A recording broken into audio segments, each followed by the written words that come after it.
Are you working on your author career but struggling to get that first book published? Does the goal of being an author seem too lofty? Or thoughts of having multiple books and making a full-time living are as fantastical as living in Cinderella's castle? Welcome to Discovered Wordsmiths, a podcast where aspiring authors can be heard.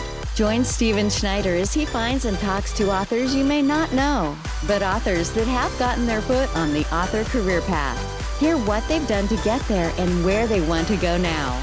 Settle back. It's time for a bit of inspiration and advice. Come listen to today's Discovered Wordsmith.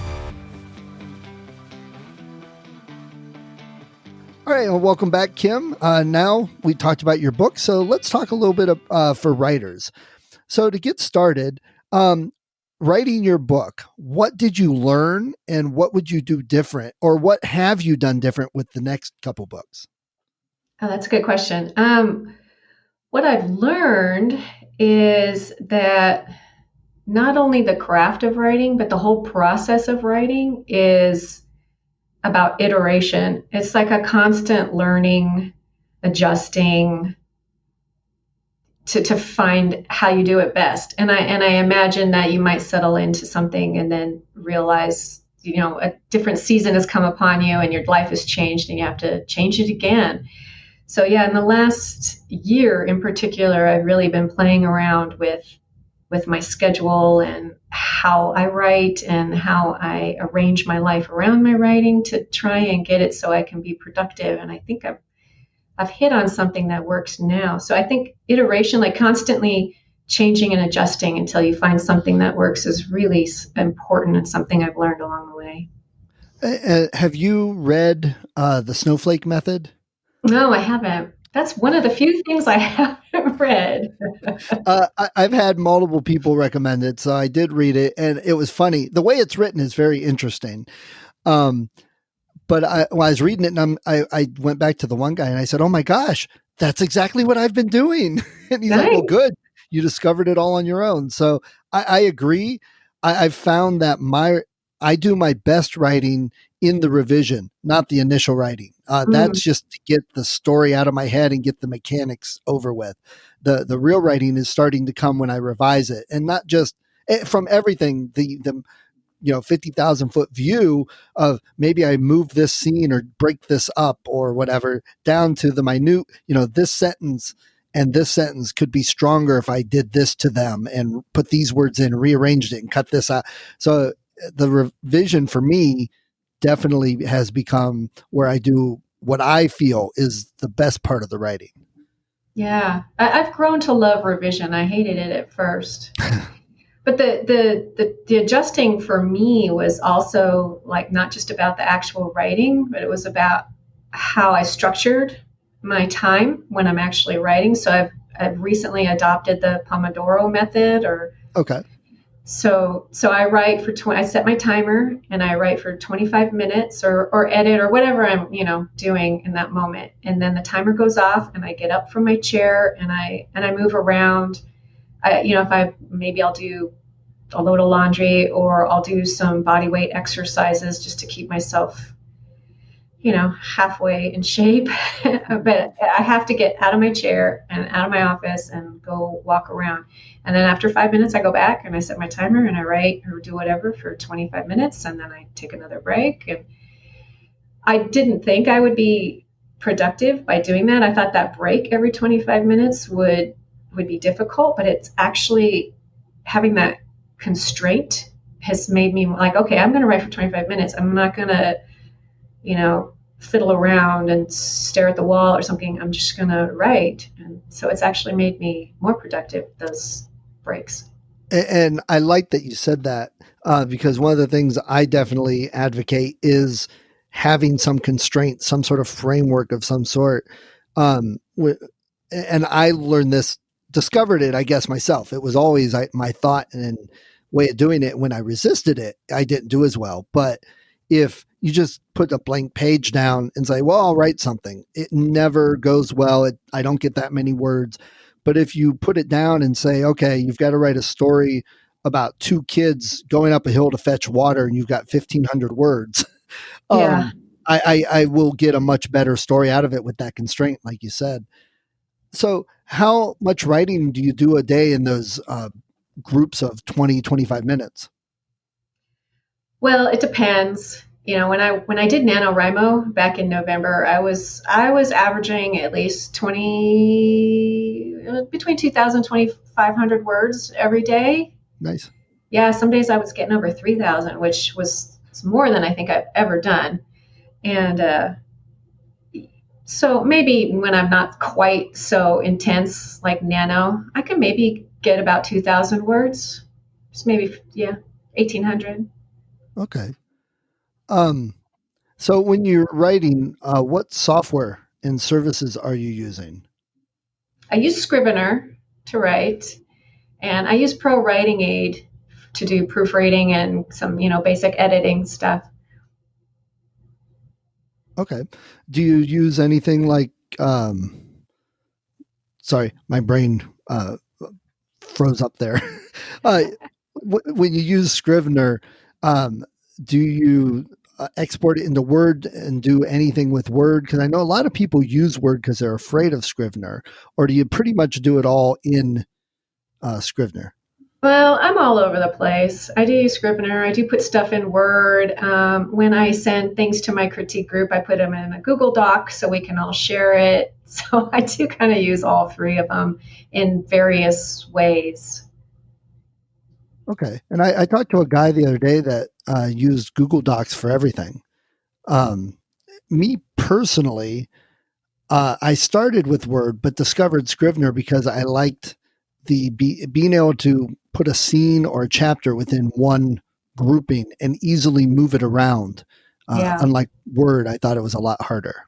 Yeah, I like that function too. So I have each chapter as a folder, and then I have each scene as a little document within the folder. And yeah, I like the index cards on the cork board that you can use. And I always write like a little summary in each one of those, so I can go back and just go to the cork board really quick and see which scenes, and I mark when they're done or when they're need work or whatever, and so that way I can just go back and quickly look what's going on in each chapter and then what needs to be done. Right. And I like that. And it's funny, I mentioned the snowflake method. It seems to me that Scrivener fits the snowflake method fairly well, that I can grow it and modify it. Now, are you on Mac or PC? I have a PC. Okay. So have you tried the beta release candidate of the newest version, Scrivener 3? I don't think I have. So you're still on 1? You know what? I don't even know. I'd have to check. I'm not a computer person. So Scrivener, they have the Mac version, which is at version 3, and it's the more robust version. For PC, they had version 1, and they said they were going to release a version 3 that was pretty much the same as the Mac version. So you could go between them and not really notice a difference. Nice. It was supposed to be out like 2 years ago, and they're still kind of working on it. But they're really close, and they've been releasing free beta release candidates for people. And I've actually been using the version 3 beta for the past year. And there have been a few hiccups and problems, obviously, but for the most part, I like it.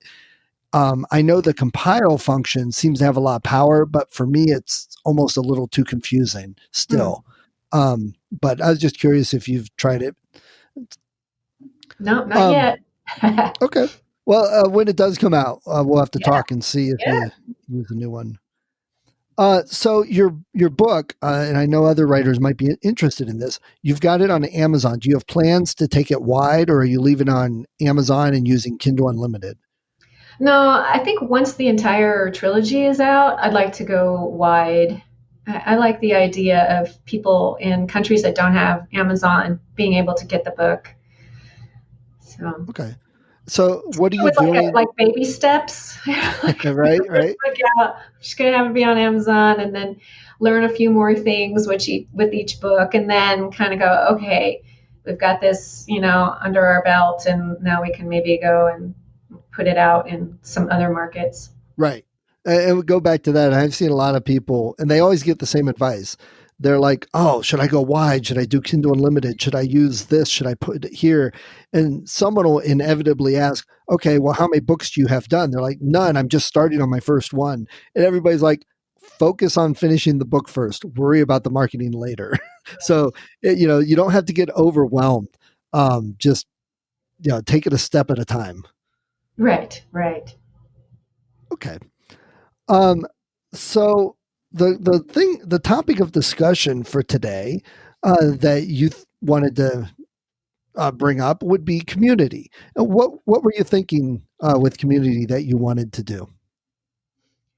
I think I wanted to talk about community because it was so important to me in my journey, especially early on, but even if still, I mean, I don't think, I'm not sure I ever would have started my novel, and I'm almost certain I would not have finished if I had not been a part of a critique group that wanted submissions regularly.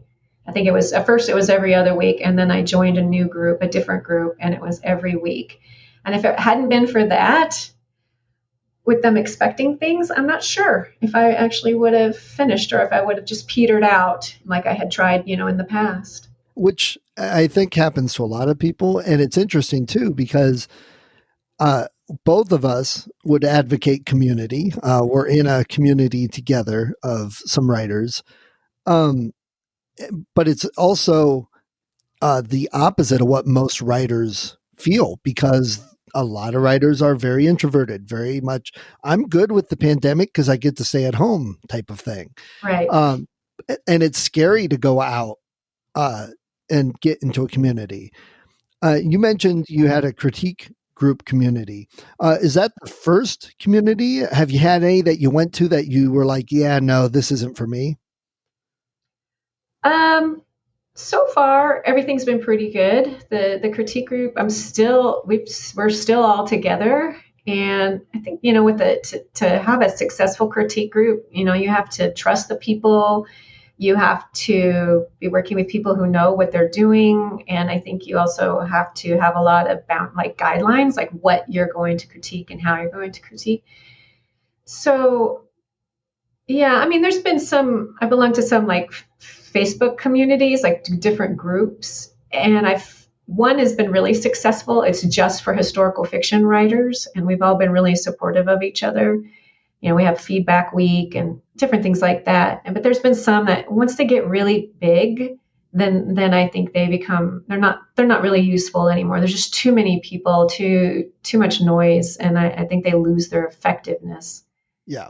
The other problem I found with a lot of critique groups, couple things, especially the ones I would go to live, like in the evening, there was never enough time to critique more than a short bit. So it never really helped with the story development or the overall plot in a story. It was always focused on the commas and the periods and the wording choices in a very short bit of text. We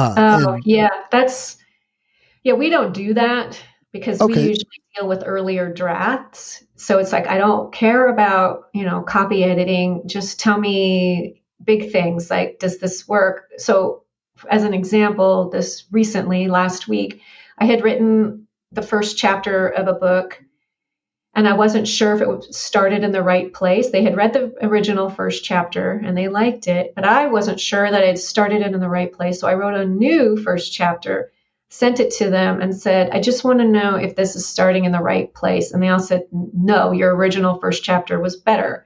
Nobody corrected any grammar or did anything like that. It was just like, this was good. This didn't work. That kind of thing. Because to me, it's just a waste of time to do any kind of copy editing, line editing at early drafts, because you might just cut that entire chapter out or that whole scene out. What's the point of, putting a comma in if you're going to delete the whole thing?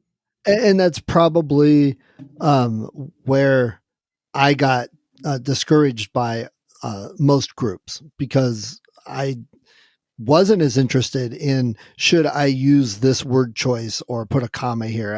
I want to know, was the story good? What could make the story better? And that's, I think, harder to find.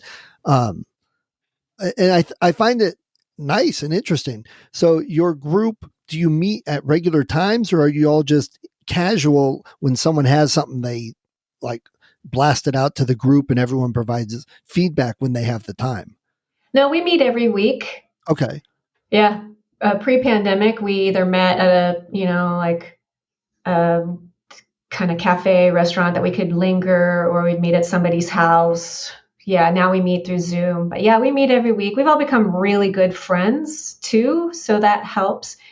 And the nice thing about finding a group that you like and you trust and sticking with them is that they really know your writing almost even better. Like my group knows my writing better than I do. So there's been times where, they catch me and they go, your character wouldn't do this. And then I read it back and I go, oh, they're right. He wouldn't, because, or this isn't working. And I totally trust them. And so, yeah. And having that weekly, even if we don't have anything, we still get together and we'll often just talk about what we've done, like, or even commiserate. Like, I had a terrible week. I didn't get any writing done. This is awful. My kids are making me crazy, just or we might message each other and go when we're stuck, and writing is hard. I think we need to remember to take note of that it's hard. Writing a novel is hard. It's difficult. There's a lot that goes into it, and I think it's okay for us to reach out to our other writing friends and just go, oh my God, I'm stuck. This is hard. I don't know what to do. And just have them go, yeah, it is. I think that's really great, because it is difficult to find those. We've got tonight, if we're both there, an accountability group that we've been meeting with evenings on Tuesdays. And it's kind of casual, but it is very difficult to find people you feel comfortable with. And the one group I do like, but I probably won't be offering any of my writing anymore, because we meet once a month and it's very short, time. There's always a speaker or something like that, but then there's 4 or 5 people that read something and everyone provides feedback. But most of the feedback is on, the craft and stuff, not so much the story itself. And you got to watch it. And I don't know if you've experienced this with groups, but you've got to watch, like you said, trust the people. Because there was a story read the one time that was a horror story, and it was only the beginning part of the story. And this one guy kind of jumped all over the writer about, you got to cut this whole bunch here because it needs to start right with the action and get the people hooked and all this. And I read through it and I disagreed with him. I said, no, what you're saying may be exactly what a thriller needs, but I like horror, and horror, you've got to build that up. You've got to get to know the characters. You've got to get that sense of the surroundings and the time where you're at. If you just jump in with, oh my gosh, there's a ghost up in the attic, nobody cares. Right. And so you really, like you said, got to have a group you trust, and people that know what they're talking about too. Not that he didn't, but he didn't know horror, because it's a mixed group. Right. Yeah, I think that's important. And whenever one of the women in my group writes romance, and I've read some romance. I mean, I do read some romance, but I'm not as fluent in that genre as some of the other members in the group. And so I'll either say, well, this might be a convention of the genre. So sometimes I'll step back from critiquing if it's like, well, I didn't like this, but maybe it's because I don't know what's supposed to be there, or I don't understand this, or something like that. So yeah, it's also good to know the genre of your fellow members. And also, it's not bad if you do have people you like, but you write different genres, to have somebody in a genre read your stuff that's, a different genre than what you normally write. Because if they're like, look, I don't know the genre, but this is what I felt reading it, or this is what I picked up on for me, it might give you a different perspective that could help. but you got to have enough knowledge of yourself and story and be comfortable, because to say, yeah, that's really not what I'm going for, and that doesn't work in sci-fi the way it does in romance. Because Right. but again, that all comes from doing it and experience. Right. Yeah.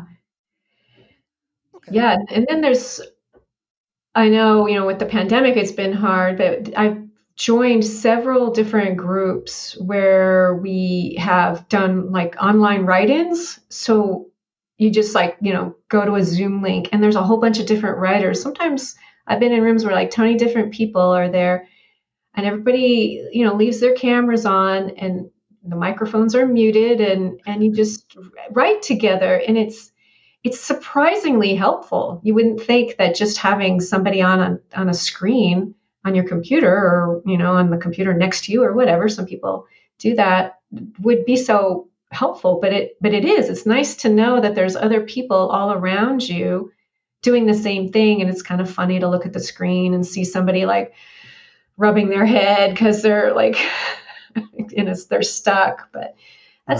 that's it's a form of community too, to know that you're not alone when you're writing, that there are others out there. Definitely the community and getting the feedback, especially when you get a group you like the group we're in with Jay. Pretty much everybody's helpful and tries to be helpful, not just saying annoying things or negative things. And there's a little more trust, I think, because the people really want to be writers and be there. But I think also, and this correlates to your Pomodoro method, that it's a mindset that if I've only got 25 minutes to write, your mind shifts into a different gear and it's focused on writing. If there's 20 other people staring at their cameras to see if you're the one writing or not, it gets you in that mindset. Yeah, it's almost a competition, but sometimes competition leads to some of the best advances. It pushes you. Yeah, I think that's why NaNoWriMo works for so many people, because not only are you have that word count to try and meet every day, you also know that there's tens of thousands of other writers out there doing it at the same time. And everybody's like, oh, I'm going to get my word count in, whatever it is that your goal is, whether it's the main one or not. Yeah, I don't see a problem with that kind of competition. Like, I'll look at the screen and it's like, oh, good, not everybody is writing. Other people are staring off into space. So. Yeah. Well, at the beginning of the year, I unfortunately threw down with Lon, challenged him, and he's definitely getting way more words than I am lately. Yeah. So There's other groups as well, like I know, like I belong to the local Romance Writers Association chapter. I know, like, doesn't the sci-fi fantasy, isn't there a group for them? yep, There's yep, thriller writers. There's groups like that. If you have a local chapter or something like that, or Sisters of Crime, Sisters in Crime, we have one of those here as well. Like, I think belonging to an organization like that can be helpful too, because then you find people in your genre. The groups usually have speakers come in. Sometimes they have agents come in if you want to traditionally publish. right. So those are helpful. It's definitely good to have those resources and connections, even if you're not submitting something for others to read.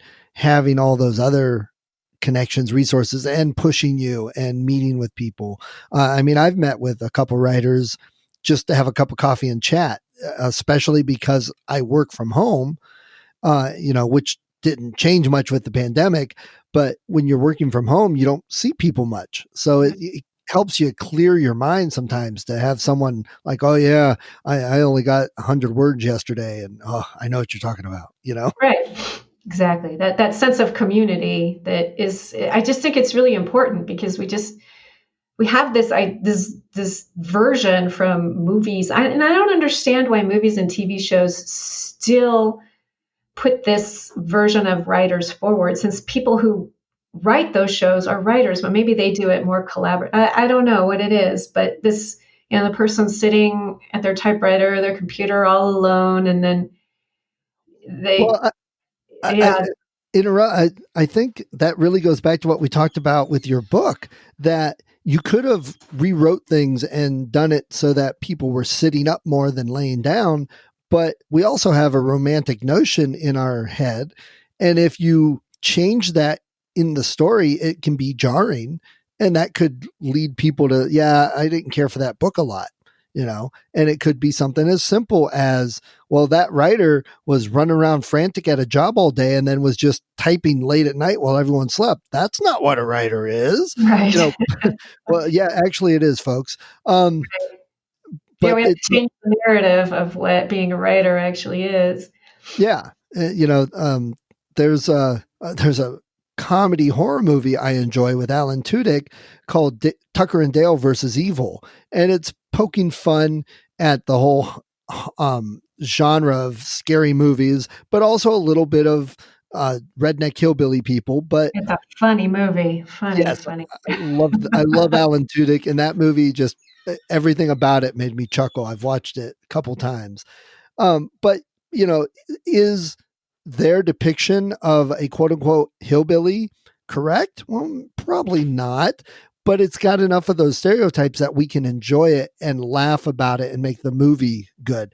So there's a balance there too. That's getting a little off topic, but well, no, I think we were talking about, the writer sitting alone, and I think you're right. A lot of writers are already introverts, and I think that might be the default for a lot of us. It is for me too. I'm an introvert, even though I work at the library at the public. I still prefer to be at home and, just kind of reading and doing my thing. But it's just when you just sit and try and do it alone, I think you're more likely to maybe either not ever finish it or, just feel like it's just too much of a burden, because like I said, writing a novel is hard work. And I think if you have somebody or many somebodies to share that with and to get some feedback or about any part of it, or even the marketing part or any of that, I think it's a really good thing. Podcasts like this or any of the other podcasts, I listen to a lot of podcasts about writing and they've helped me so much. And I would consider that like part of my community, even though I don't know most of them. So, right. Yeah. Yeah, I agree. I listened to quite a few podcasts, but that's also where I did discover some communities, like with Jay. Yeah, me too. Podcast. Mm-hmm. So, all right. Well, before we go, Kim, we could probably talk martial arts for a while itself. Do you have any last minute advice you would give new authors? Advice for a new author. I would say this is the same advice I give to new parents. To be patient and be gentle with yourself, because it's hard and there'll be a lot of setbacks, and you just enjoy the process as you I don't know, experience it. So yeah, I think patience is something that I think is really important to remember. You're not going to, just with the writing, you're not going to be the writer you want to be immediately. I forget who it was had talked about that. Like, you see a work of art and you want to do something as good as that, but then when you do it, it's nowhere near as good as what you wanted. But that first step is to know what you want, to recognize that work of art. I think you just to be patient and gentle and enjoy the process, because if you don't enjoy the process, then why do it? Right. Exactly. And I think something you said earlier, that you hadn't been writing, but it had been like eating at your brain and pinging, and you couldn't stop thinking about it. I was even going to mention then, that's kind of a lot of times the difference between somebody who that has to be a writer and will write no matter what, and somebody who's just like, well, I think I can make $1 million off this. It's that I have to write. It doesn't matter. I just have to write. Exactly, exactly. Yeah, if you feel that pull, then just do it and enjoy it. And if success comes along the way, that's a bonus. Yeah. And there are definitely ways to help encourage success, but Exactly. Yeah. you still have to write, and you have to want that desire to write to get you through those tough times. Exactly. And to Exactly. tie it all up, a lot of times that's what community does. They help encourage you and keep you going. Exactly. All right, great. Well, Kim, it's been really fun talking to you today. I enjoyed myself. Yeah, I enjoyed myself too. Great. I wish you luck on your next couple books, and we'll have to touch base again. All right, sounds great. Thank you. Thank you for listening to Discovered Wordsmiths. Come back next week and listen to another author discuss the road they've traveled, and maybe, sometime in the near future, it might be you.